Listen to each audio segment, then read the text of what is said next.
Hey everyone, it's Michael Zapersky, and welcome back to another episode of the Consulting Success Podcast. Today, I am joined by Jaime Klein. Jaime, welcome. Great to be here. Thank you for having me. How fun that we get to do this.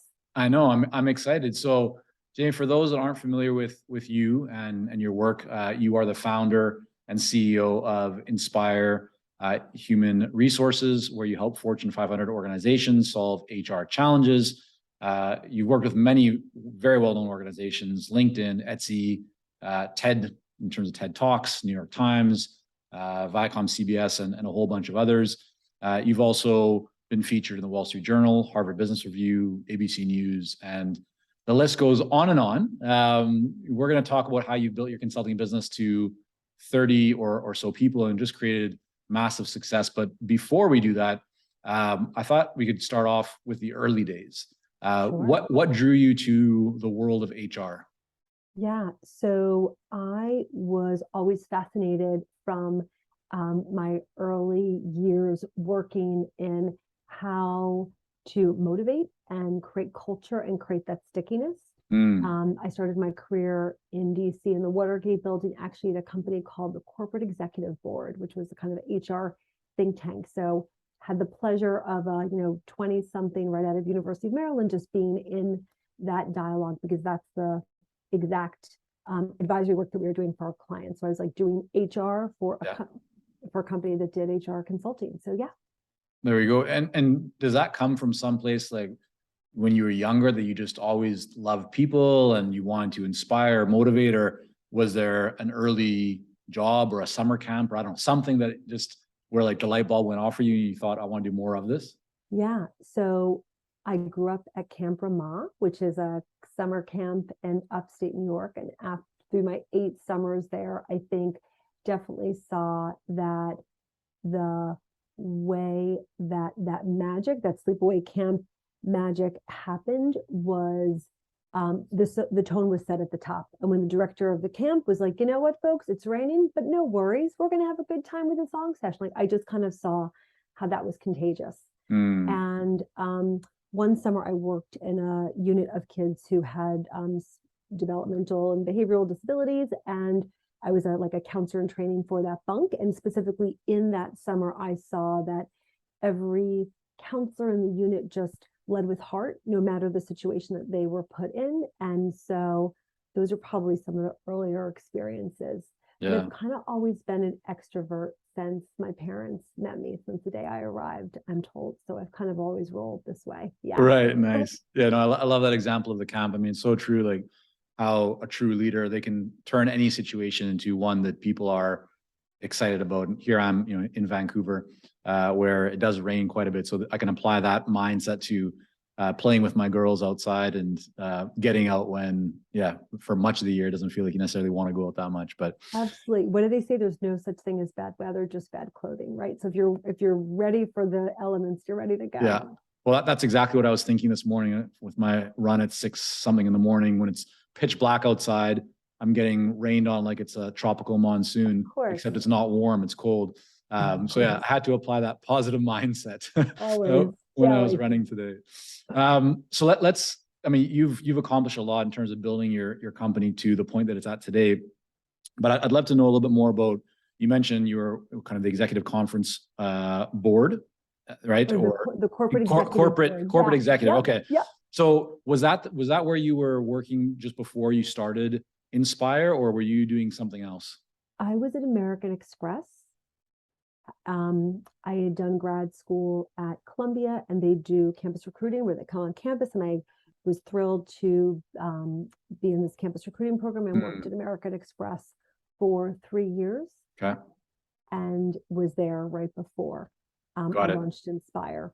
Okay. So I think 2007 or so, you started Inspire. Exactly. So I was at Amex until 2005 when the doctor surprised my husband and I and said, surprise, I know you want to start a family, but you are doing twins. And in the chapter of I Plan, God Laughs, I was like, oh, no worries. We'll have these twins. My husband was working full time. He was at NYU starting business school at night. And I thought, oh, we can do this.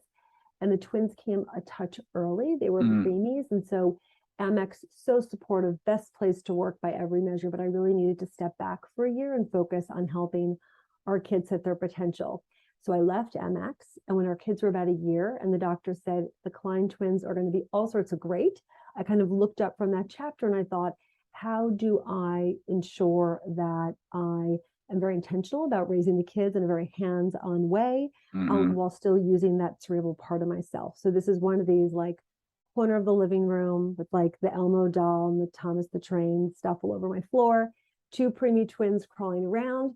I thought, well, why don't I do this thing where I can do intentional work part-time around the schedule of raising them? And unfortunately at that time, or fortunately, there was no category for that. You know, there was like this like tech IT part-time consulting. You could like hire tech people, but there was nothing that existed for HR. So that was really the moment. And I share the story really openly because I've been on many a panel where other female founders will say, oh, you know, I started my company because of a confluence in the market and market conditions. And I think, I guess, but typically humans do really bold, brave things because of something heartbreaking, heartwarming that has happened for them that really make them reevaluate. So I'm really honest about my story because I think it kind of gives other people the courage to kind of speak their truth about what motivates them, and also like lean in and do the really hard thing when there isn't a roadmap to do so. So that's my story. And how did you feel? So when you made that decision to kind of go out on your own, instead of just returning to the corporate world, was that exciting or were you terrified? Like what was going on in your mind when you made that decision? And especially in the early kind of few, weeks or so? I was incredibly energized, like only needed 4 hours of sleep as long as I could get my hands on a good green smoothie, level energized. I felt incredibly energized. I felt really mission driven because I really wanted to use that cerebral part of myself. And I found that as many work experiences or degrees that generation had, again, it's hard to imagine, but back in 06, when I had the idea, I launched Jan 1 07, it just didn't exist. Like it just didn't exist to work part-time from home. It just, I know it's crazy because now we do like things like from our Apple Watch, but it just didn't exist. So I felt incredibly motivated. I didn't know I was creating a category, right? Like I just was incredibly motivated to show up for my family in the way that made sense for what our needs were. And also wanted to find a way to kind of recapture that part of myself that really was so energized by career. I love working. Yeah. Yeah. Okay. So you're energized. You said I'm starting my own HR consulting business.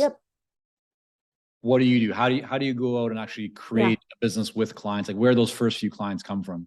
Okay, so Q4 of 2004, I spoke to some very generous people, and I asked them, other people had started businesses, and asked them for their pearls of wisdom. And I spent a lot of Q4 2004 thinking through what the brand would be, what the website would look like, and how I would go to market. So on. So this, just sorry to interrupt, but this was even before you launched the consulting business. So you're going back 2 years. Oh, I'm sorry. You know what? I apologize. It was Q4 2006. Sorry. Q4 2006. I'm home with my kiddos and I'm like, gosh, this is just, I want to do something. Sorry. It was then that I started doing some crowdsourcing. Thank you. Okay. Talk to other entrepreneurs who shared their pearls of wisdom, and it gave me ideas to develop. Basically, I think I had like $75. I went to vistaprint.com and got some business cards and had an old friend that I'd worked with who was generous enough to build a little website with like 4 pages. Sure.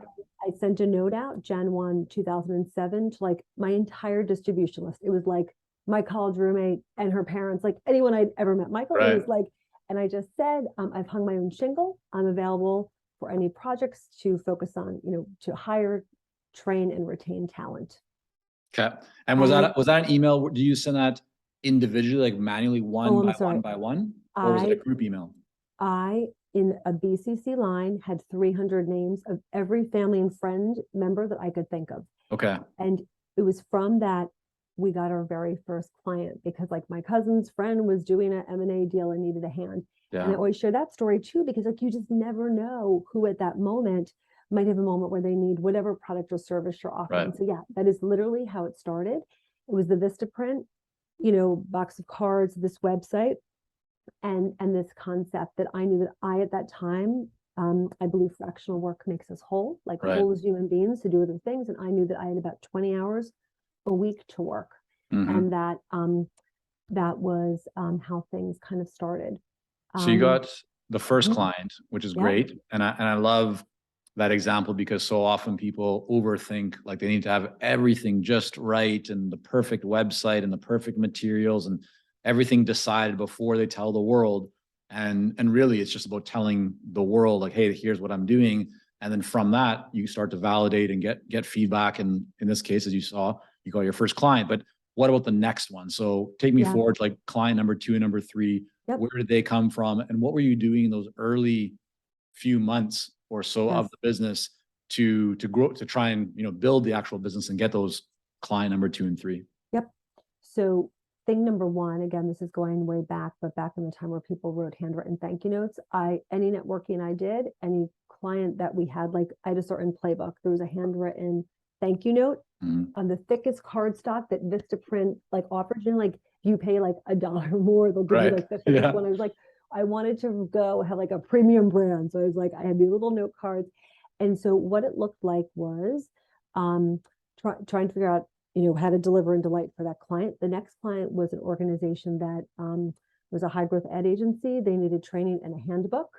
So an employee handbook. So that was something that I developed. How do you create an employee handbook? But how, sorry to interrupt again, Jamie, how did they find you? How did they even come to you? Sorry. I'm so sorry. So this client number 2 was also from that email distribution list. It was like a friend of a person I dated like 20 years ago. And that I met twice. It must have ended okay if they still. It did end okay. It did end okay. So he was very generous and made an introduction. And it came from there.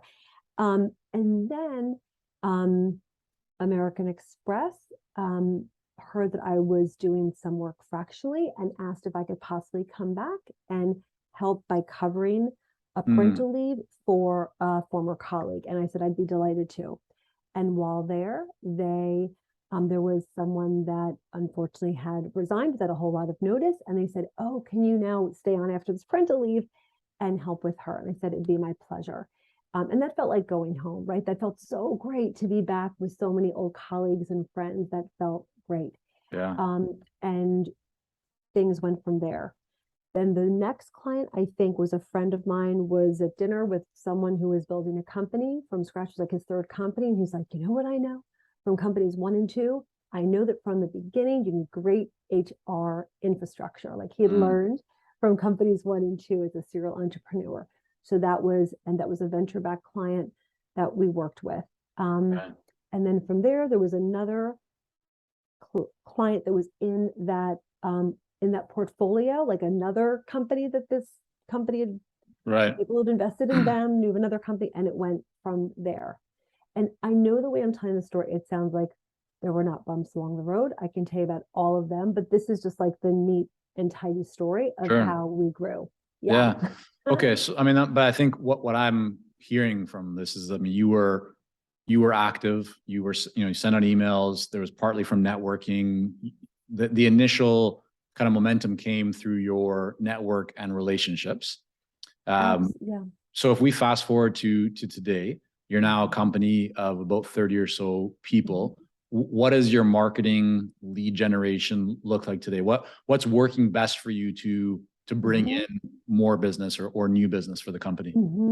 This is going to sound really old school, but most of our business comes through referrals. So I grew up fishing, and I swear to God, like every time I catch a fish, I'm like an 8-year-old. I get so excited. Every time we have a new client, I get so excited as if we have just started. And I feel this mission to deliver and delight. So I think that is kind of spread to the way that we work. And I think essentially when we do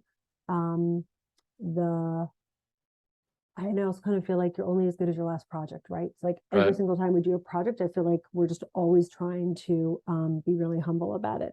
Your question is, how do we do the marketing? So we, at this point, do a lot of outreach to everyone that we have relationships with, and we send out about 4 years now, I guess, 5 years, we've been sending out blogs on a periodic basis. There's no shortage of HR challenges in this moment that we find ourselves in. And so whatever kind of the hot thing is that's going on, that's kind of keeping people up at night, we're trying to always do blogs about that. Right. My favorite blogs are the ones that we're talking about the things that like no one is talking about yet, like the next thing. Right.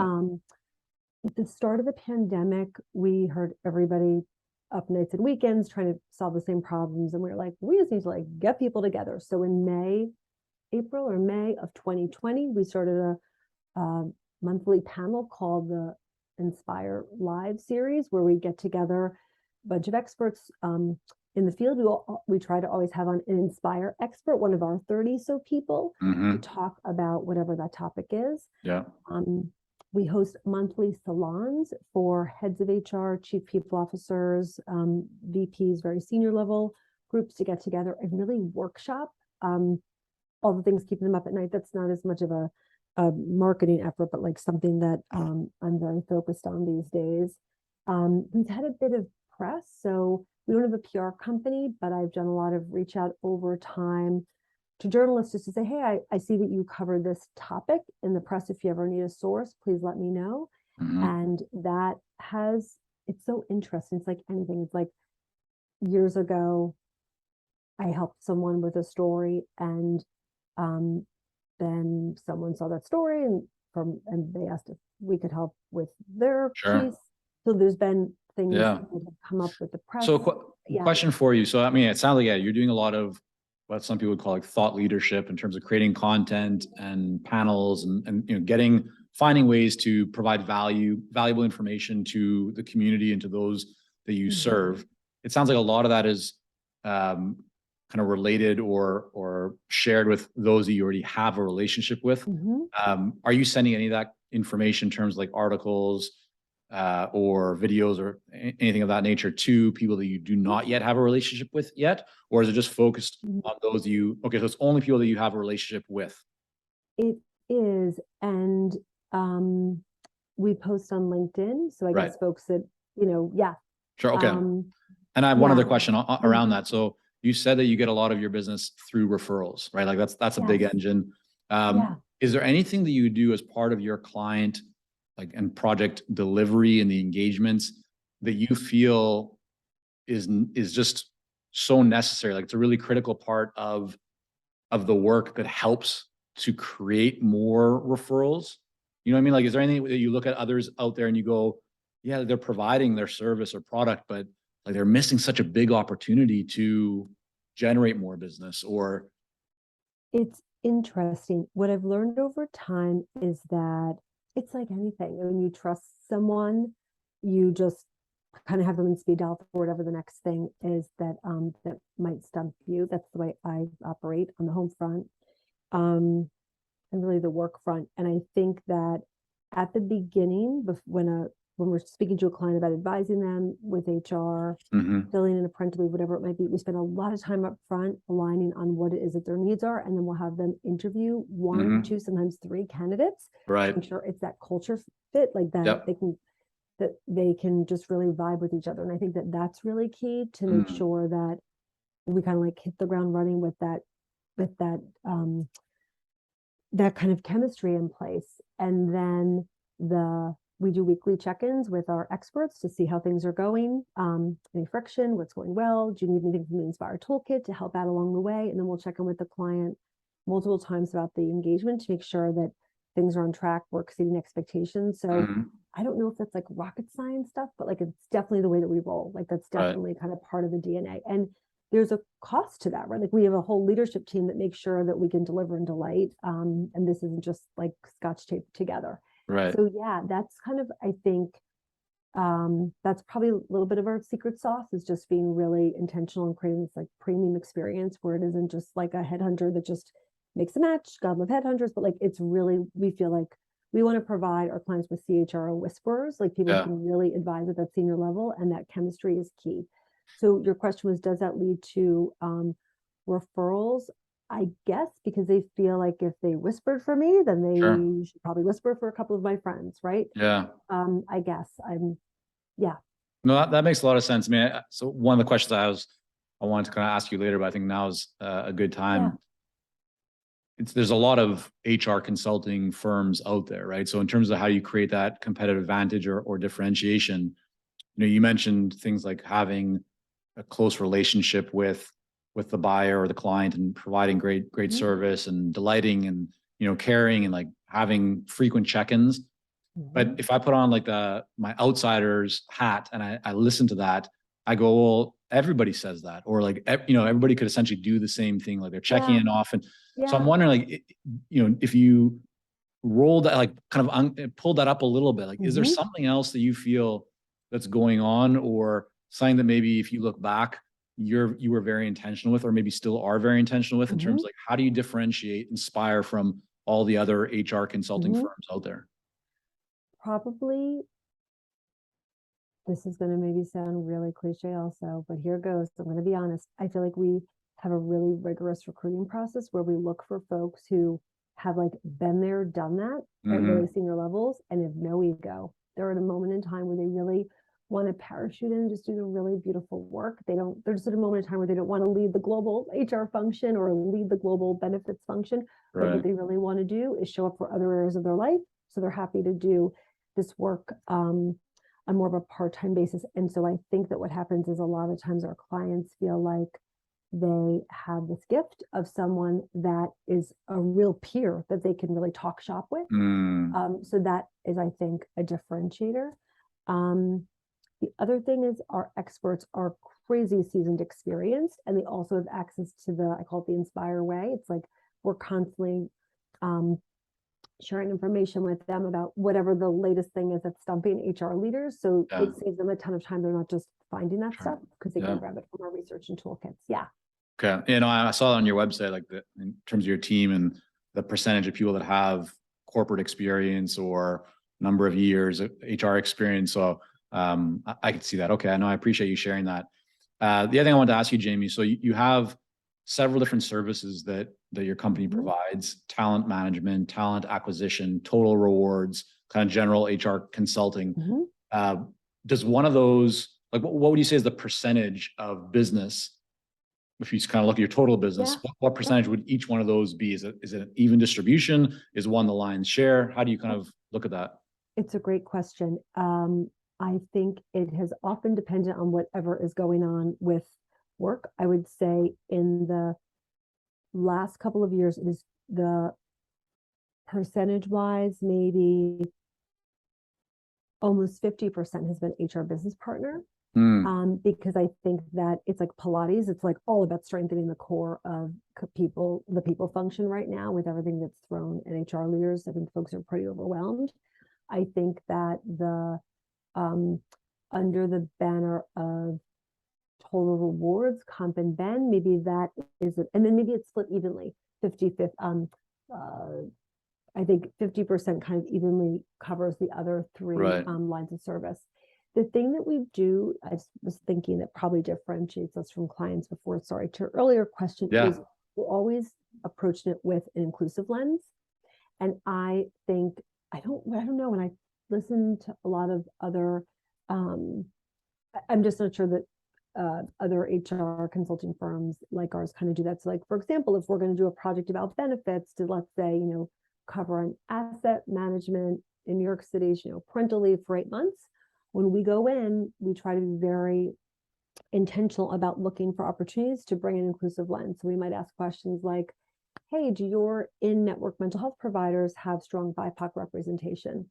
Or do your primary care physicians that are in network give annual physicals to transgender colleagues without any hiccups?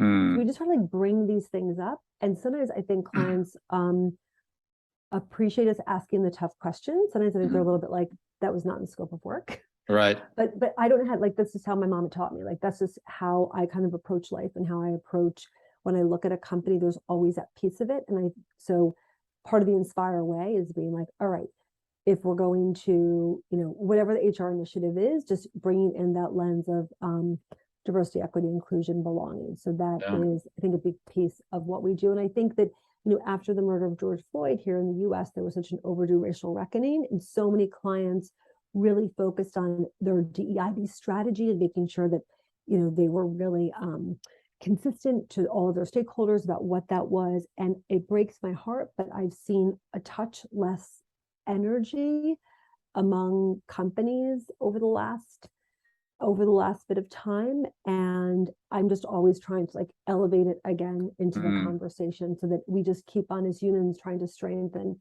that muscle. And it's really like not about the business case, but about the human case of making sure that we're always being true to that. Yeah. Yeah, no, I mean, like that question you just asked, or I mean, I guess there's two different questions that you kind of pose as examples. I think what's very powerful about those that every consultant, doesn't matter where you're located in the world or what your industry is, can ask is a question that gets the buyer or client to think about things they maybe have not thought about before, or maybe they haven't just given it like the time and attention that it deserves. And so by you asking that, not only does that demonstrate kind of your authority and expertise and knowledge of the domain, but it also typically kind of creates like a little bit a source of value, like because now they need to actually respond to it and go, well, no, actually, we don't have a good plan for that. Like, what does it look like? And so now you can have a conversation around that, which provides even further opportunity for you to, demonstrate value for that client. And I think so sometimes in the work that we do, it's okay that the client doesn't have the answer, right? Like I think our job is I always want our clients to feel like they're the smartest one in the room. Like whenever they're talking to one of our experts, maybe they've learned a couple things, maybe it's elevated their thinking. I want them to go to their next meeting with their C-level peers at their company and just be the smartest one in the rooms and have them start raising these questions. Yeah. So it's cool with us that they don't have the answers. Sure. I just want to always be planting these seeds. Yeah. So today you're a team of about 30 or so. Take me back to 2007 or even the first year, 2008. Was this the intention and goal from the beginning? Like, did you know and did you want to select a model for your consulting business where essentially it was going to be a firm team model, or did you go in thinking, I'm going to be a solo independent consultant and it's probably just going to be me and maybe one or two other people? Like, how has the vision for the business changed? Yeah. Okay, this is such a great question. And like straight up, there was never a business plan. Like I just knew like I wanted to raise Benjamin and Anna in a very specific way. And I just like missed working. Like it was like that pure and like that straight up. So I think that from the beginning, my intention was that I wanted to work, call it 25 hours a week. And that as the market kind of like was like, that's not a crazy idea. We can do that. Let's try it. Then I would hire other folks to work with me. Like that's as far as I got. And the other thing I got into, I had envisioned having pods in different cities, right? Like maybe there'd be like a network of people in Atlanta and Chicago. And what's so interesting is that, again, I plan God laughs, the world is zip code agnostic. As long as you like, it doesn't matter. So what's been so cool is to see the last 2 years that like the growth has kind of exceeded kind of what I was thinking, because companies just want the best talent. Right. Doesn't matter where they hail from. Yeah. It's really funny how that, but the vision was, so you ask a great question. I've never been asked this, but I in my bones never thought it was just going to be me. This is typically not how I roll. Yeah. Because what happened too, I think that once I saw that I was able to show up for my family and work, it became pretty mission driven, that when I met other folks for whatever it was, aging parents, whatever the thing was, we have a woman on our team. She actually just, she's a singer and she has a fantastic, gorgeous voice, like the likes of Barbara Streisand. And she, that's her thing. That's really passionate for her. We have a breast cancer survivor who's very active in breast cancer awareness. So like, people of all different things that make them whole. And when I've met fabulous people with no ego who want to really show up for that area of their life, I am on a mission to find them awesome clients to work with, because I want them to have their cup as full as I have felt. And so that just feels, I don't care how much work it takes to scale the company. I just want, like, I want everyone to be like where they want to be and still be doing good work. Yeah.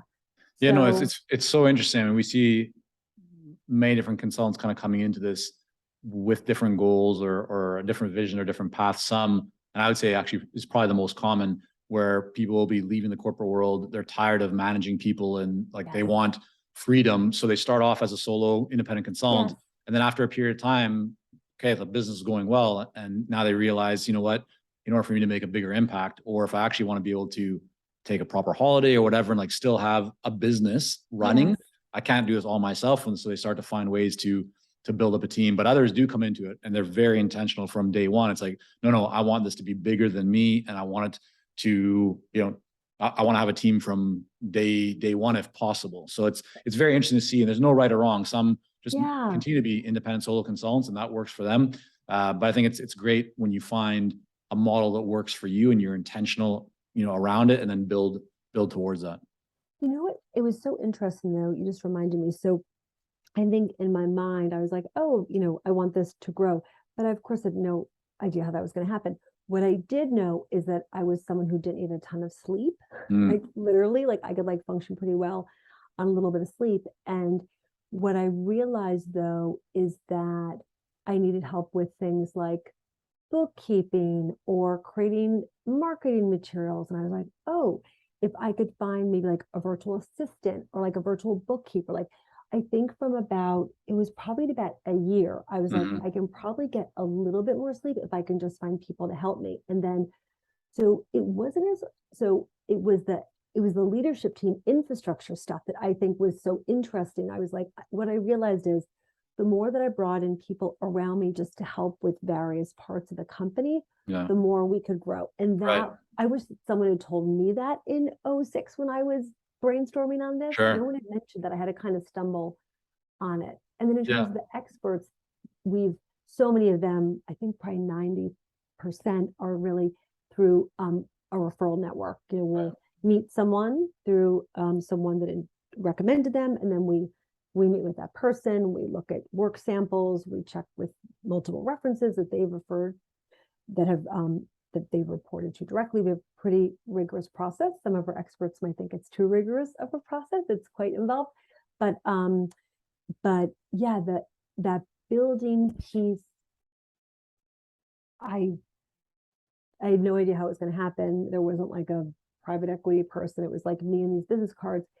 And the other thing that I did early on was I joined a group called In Good Company, which was a co-working space by the Flatiron building in Manhattan. Way before WeWork, these female founders were onto something, and I joined their first year so that they were open. And being in a collective of people that were looking to scale something, there was an attorney, a jewelry maker, a nutritionist, tons of different folks, but everyone was on a mission to really start something. And just so that kind of positive,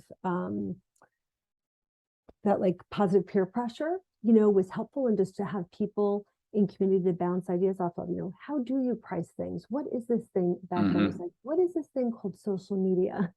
What is this thing called LinkedIn? Like just figuring that stuff out and not having to spend a gazillion hours figuring out on my own. That was helpful. Totally. I mean, having a community of like-minded people is so valuable in whatever industry you're in. So you talk about like building a team, and here you are today, again, about 30 or so people.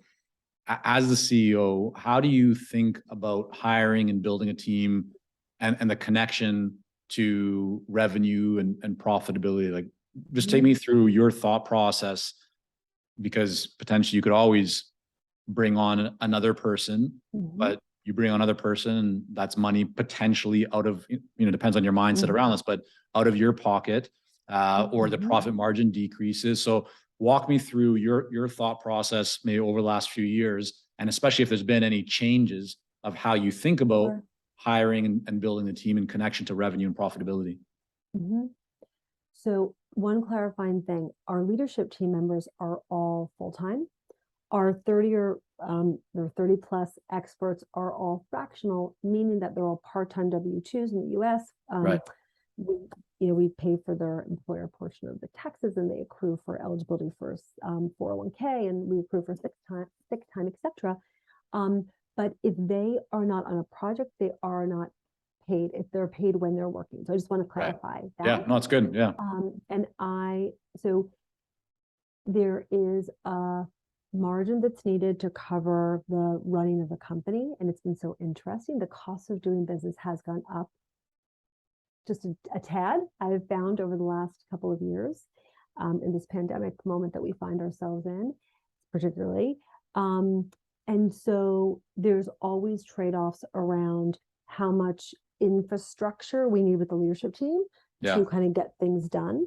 And what I've found is that the folks on our team, typically they love the work. They don't love doing business development. Like I would say 90% of them don't have a lot of marketing efforts up and running. If they've just said like, Jaime, like, it's just not my superpower. What I really want to do is the great work. Like I love doing the work, but I don't want to come up with a logo and a whole thing.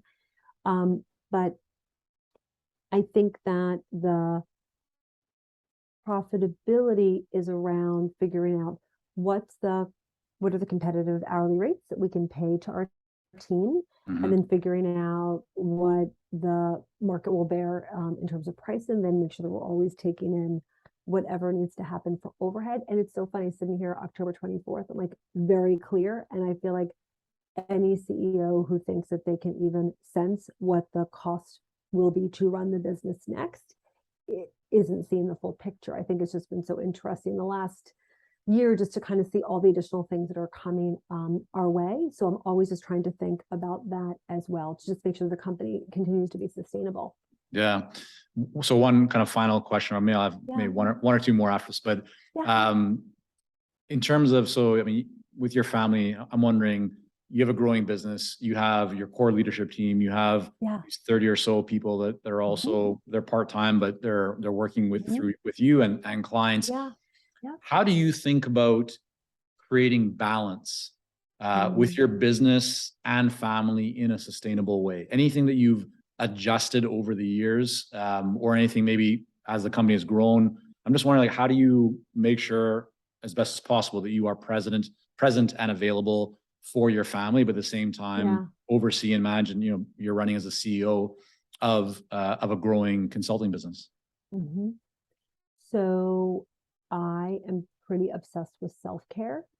If you've ever attended any of our live series, we always try to end with the question to the HR leaders, what are you doing for self-care? Because I just feel like if we all can make a moment to put on our own oxygen mask first, we can help others. So there's a whole bunch of things that I do. I can share all my hacks with you. Let's go through three of your top self-care. All right. Yeah. You ready? Okay, here we go. So one. Green smoothie. Green smoothie. I'm talking banana. There's always some avocado in there, some blueberry, etc. People feel like my family, like we're part of the witness protection program. I don't do a lot on social media. I will share with you, I have a little folder on my iPhone called Thieves, and all the social media is in there because I just know if I go on them, I lose my productivity. So if you were to, like, on my phone, click onto Instagram, it will say, what's your username and password? I have no idea what that is. And it's something that I hacked so that I just don't do that. I tend to have an allergic reaction to people that drain my time, family or friends. And I'm like really careful with that. I walk about 18 miles a week. I'm like out there, no matter the weather, fleece, all the things, like the bank robber wool mask. But I always start my day with a power walk of 2-3 miles just to kind of keep it real. I sleep with my iPhone in a charging station in the living room. It's basically a power strip, and I just keep my phone there. And every morning I have a certain routine that I do before I touch that, because I just want to brush my teeth, start my face, get some oatmeal and my smoothie to start the day. I'm a pretty spiritual person, so I spend as much time as I can in nature. I have a lot of practices that I do that way. I journal. And when I start my day, before I do anything with work, I do a quick check-in on what the needs are of my husband. We'll be married 20 years next month, and our 2 kiddos. They're each applying to 12 colleges. All applications will be in, I think, within 8 days. So it's amazing. It's a lot of fun in our house right now. A lot of project management and good stuff going on. So I really kind of start with that. And why?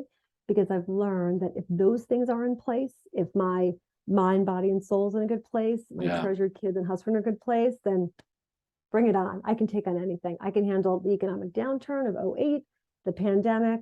I can pivot, but I need those things in place. And when they're not in place, my body tells me, because I feel like I've lost my sense of humor, or like I'm just not as forgiving. Sure. Like I'm like extra of myself, like I'm extra hard on myself. And I'm like, you are not walking 3 miles today, girl. You're walking 5, and you can't to your inbox until you walk the 5.